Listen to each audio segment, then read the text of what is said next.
সুপ্রিয় দর্শক, আসসালামু আলাইকুম। শুরু করছি ইসলামিক জীবনের আলোকে আরও একটি নতুন ভিডিও।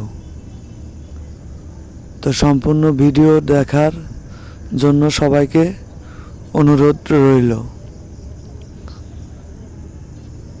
ভিডিওটি শুরু করার আগে চ্যানেলে যারা নতুন আছেন সবাই চ্যানেলটি সাবস্ক্রাইব করে পাশে থাকা বেল বাটনটি বাজিয়ে অন করে রাখবেন এবং ভিডিওটি ভালো লাগলে অবশ্যই লাইক করে দিবেন এবং ভিডিওটি সবার মাঝে ছড়িয়ে দিতে অবশ্যই ভিডিওটি শেয়ার করবেন। তো চলুন শুরু করা যাক আজকের ভিডিও। তো আজকে আলোচনা করব হযরত আবু বকর রাদিয়াল্লাহু আনহু এর জন্ম, খলিফা হওয়ার পাকল, নবী করিম সাল্লাল্লাহু আলাইহি সাল্লামের সান্নিধ্য, এই তিনটি বিষয় নিয়ে আজকে প্রথম ধাপে আপনাদের সাথে আলোচনা করব। প্রতিদিন চ্যানেলে ভিডিও পেতে অবশ্যই চ্যানেলটি সাবস্ক্রাইব করে পাশে থাকা বেল বাটনটি বাজিয়ে অন করে রাখবেন। তো চলুন শুরু করা যাক। হযরত আবু বকর রাদিয়াল্লাহু আনহু জন্ম। নবীদের পর উম্মত কুলে সাহাবায়ে কেরামদের মর্যাদা সর্বোচ্চ বলেই বিবেচিত হয়। আর সেই সাহাবীদের মধ্যে যার নাম অগ্রগণ্য তিনি হলেন হযরত আবু বকর সিদ্দিক রাদিয়াল্লাহু আনহু।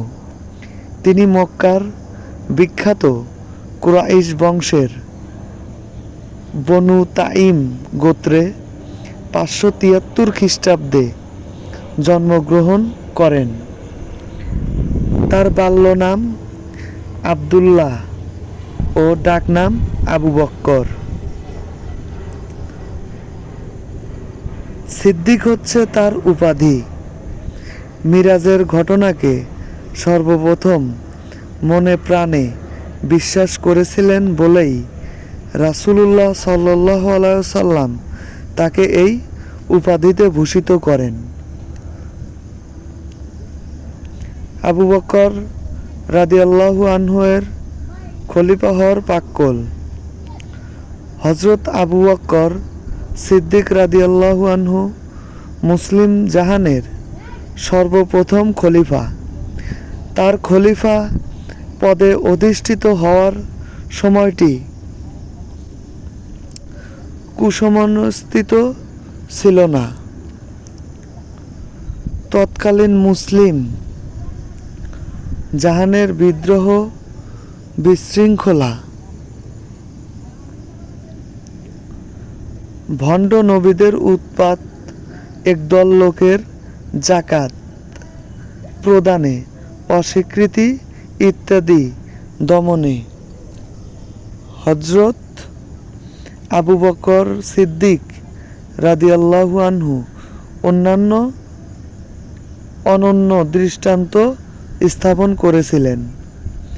খলিফা পদে অধিষ্ঠিত হওয়ার পরই তিনি সমবেত জনতার উদ্দেশ্যে বলেন, আমি যতদিন আল্লাহ এবং আল্লাহর রাসূলের নির্দেশিত পথে চলিত ততদিন তোমরা আমাকে অনুসরণ করবে এবং আমাকে সাহায্য করবে, আর ভুল পথে চললে তোমরা আমাকে সঙ্গে সঙ্গে সংশোধন করে দেবে।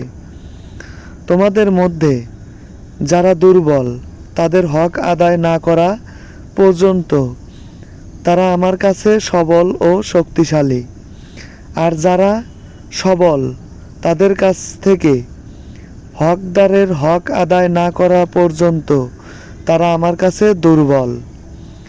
সিদ্দিকে আবু আকবর রাদিয়াল্লাহু আনহু প্রদত্ত এ ভাষণ দুনিয়ার সর্বকালের শাসকদের জন্য অনুপম আদর্শ।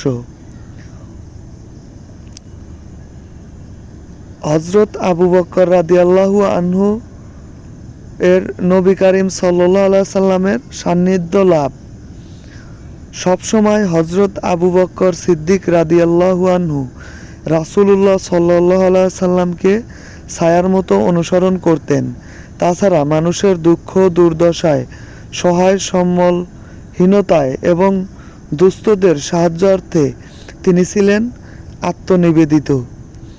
ইসলাম কবুল করার সময় হজরত আবু বকর রাদিয়াল্লাহু আনহু এর কাছে প্রায় 40,000 স্বর্ণ মুদ্রা জমা ছিল এবং তিনি সমকালীন ব্যবসায়ী বিত্তবানদের অন্যতম ছিলেন।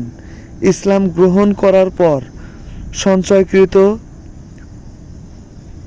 সমুদয় অর্থ ইসলামের কল্যাণে তিনি রাসূলুল্লাহ সাল্লাল্লাহু আলাইহি সাল্লামের কাছে প্রদান করেন। তাবুকের যুদ্ধে প্রচুর অর্থের প্রয়োজন হলে যেখানে অন্য সাহাবীরা মোটা অঙ্ক দান করলেন, সেখানে হজরত আবু বকর রাদিয়াল্লাহু আনহু এর কাছে দান করার তেমন কিছুই ছিল না। তিনি ব্যাকুল চিত্তে ঘরে গিয়ে প্রয়োজনীয় আসবাবপত্র, কাপড় চোপড় থেকে শুরু করে চুলার ছাই পর্যন্ত যুদ্ধে আহত যোদ্ধাদের ক্ষতস্থানে ছাই উপকারী রাসূলুল্লাহ সাল্লাল্লাহু আলাইহি সাল্লাম এর দরবারে প্রদান করেন। রাসূলুল্লাহ সাল্লাল্লাহু আলাইহি ওয়াসাল্লাম হযরত আবু বকর রাদিয়াল্লাহু আনহু এর ত্যাগ দেখে তাকে প্রশ্ন করেছিলেন, তুমি তোমার পরিবার পরিজনের জন্য কি রেখে এসেছো? তদুত্তরে তিনি বলেছিলেন, আল্লাহ ও তার রাসূল সাল্লাল্লাহু আলাইহি সাল্লামকে রেখে এসেছি। পরবর্তী পর্ব পেতে সঙ্গেই থাকুন।